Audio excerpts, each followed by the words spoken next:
Hello everybody. In this video we're going to be looking at a 1917 master game between Reshevsky, who was white, and Rubinstein, who was black.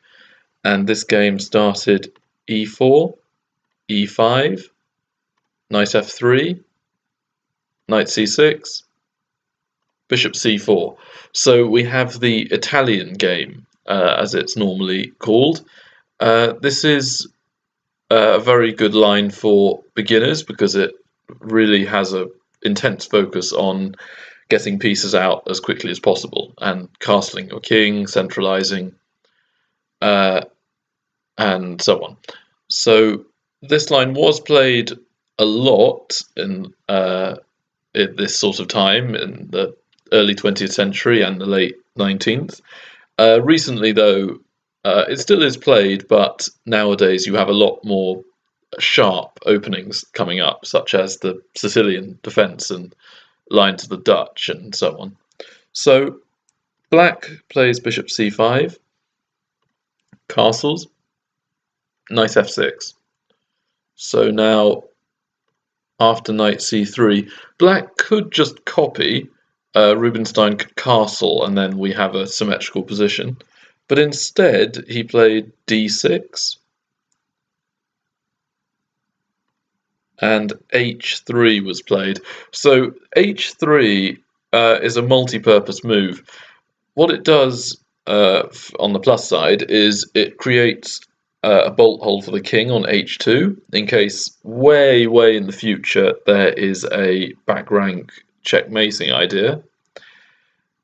So that guards against that. But what it does in the short term, and the main reason it's played, is it prevents g4 being used for the black pieces. So bishop g4 can't be played, pinning the white knight. And for this reason, it cuts down on black's options and is seen as a mainline move. So the question really is, where is black going to put the c8 bishop? Probably e6, seeing as f5 and g4 are unavailable, but let's see. Rubinstein plays h6 himself, and after d3, black could simply copy again and play castles kingside, and then we'd have a very level position. Maybe a small plus for white, as it is white who goes first, but it could well be it's a very minimal advantage. There's tons of theory on this, so so I'm not the best qualified to answer how much white is better by, but I don't think by much. Anyway, Rubinstein did not play castles kingside. He instead was very aggressive and played g5. So the idea behind this is that white has castled kingside, and as black hasn't yet committed his king, he can do a pawn storm and a hack attack by chucking up the pawns and trying to eliminate the shield of pawns around the white king. And also, because h3 has been played, it's a very subtle thing, but it makes it harder for g3 to be played. So the move h3 does very slightly weaken the dark squares around the king side for white. So black's plan could well be to play knight h5, controlling f4 and g3, and perhaps putting the knight on one of those two squares, and then continuing to chuck up the pawns. And the move h3 makes it easier for black to swap off pawns by playing g4 at an opportune moment. On the negatives, though, it does somewhat ruin black's pawn structure. So black is going to try and castle queenside. Knight d5 was played. And here g4 is played by black.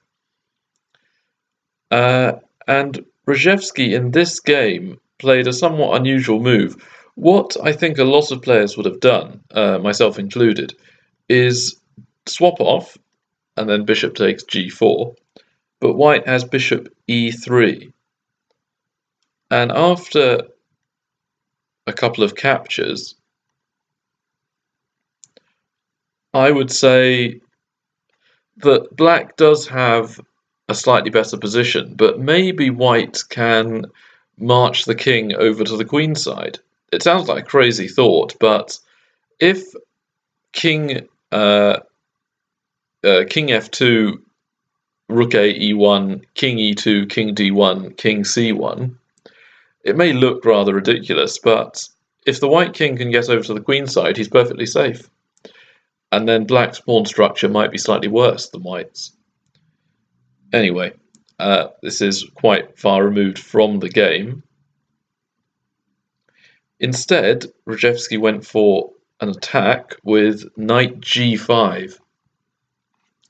So the idea is if pawn takes, bishop takes g5, and the knight on f6 will be lost due to the pin. So Rubinstein takes, and Reshevsky takes, take again, take again. And here, I think I would have not played the move that that Rubinstein did play. I would probably have taken on h3, which might not be the strongest move, but it does appear to be quite thematic. Instead, though, b takes c6 and pawn takes g4. So this is probably better by quite a long way for black than the move I would have played, because black's center is fairly solid.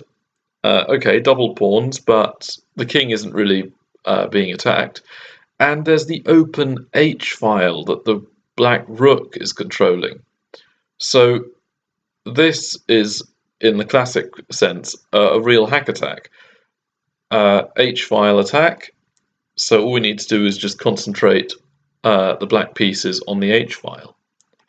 So after the bishop is kicked, white plays queen e2 to threaten queen takes e5, forking the king and rook, queen f6, and after the bishop drops back, what do you think black played here?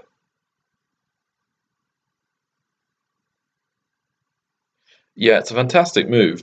Queen h6.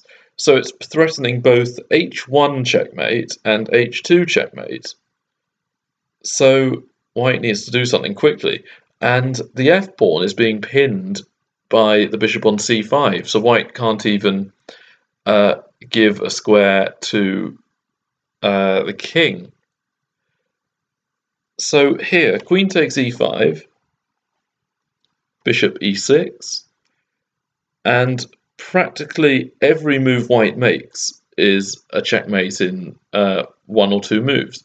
So the only thing white can do to not get mated is sacrifice the queen for the rook.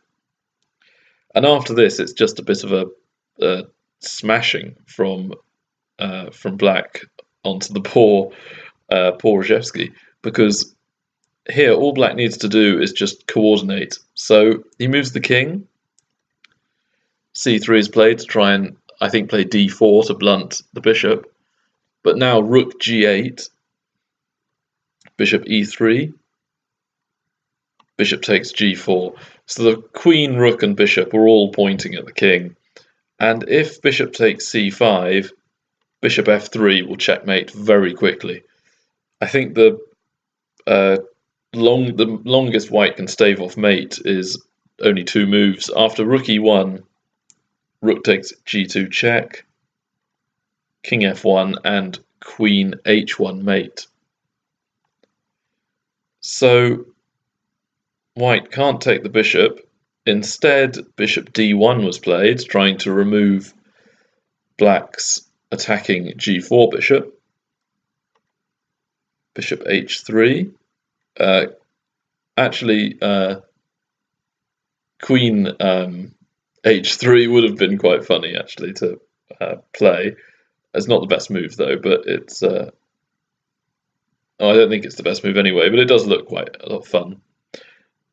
Because if queen h3 and white takes, there's actually check, king h2, and bishop d6. Checkmate. So that's quite a fun thing I saw, but wasn't played in the game. So bishop h3 is, I think, just as effective. g3, stopping rook takes g2. But the rook just runs down the board anyway. And here, even though black has given up the material temporarily, he can't stop his rook from being taken very soon. If king h1 or king h2, then bishop takes f1 is checkmate, so rook f2 has to be played. And now queen g7. So I would resign in this position if I'm honest, but in the game, bishop g4 was played, and after queen takes, white resigned, due to queen takes g3 coming in. And the only other move I think worth mentioning is g4, and really it's just a question of what's the best checkmate, and I think most accurate is queen f6. And I think this is maybe checkmate in 3 or 4, because the best move I can see is bishop f3, queen takes f3, and then king h2 is a mate in, I think, 2 moves. But rook a f1, queen g2 mate. So there's a lot of checkmates there, and I thought that really showed my namesake in this game, hack attack. Just white getting absolutely slaughtered along the h-file. So I hope you enjoyed this video. Comment, like, subscribe, and I'll see you in the next one. Bye.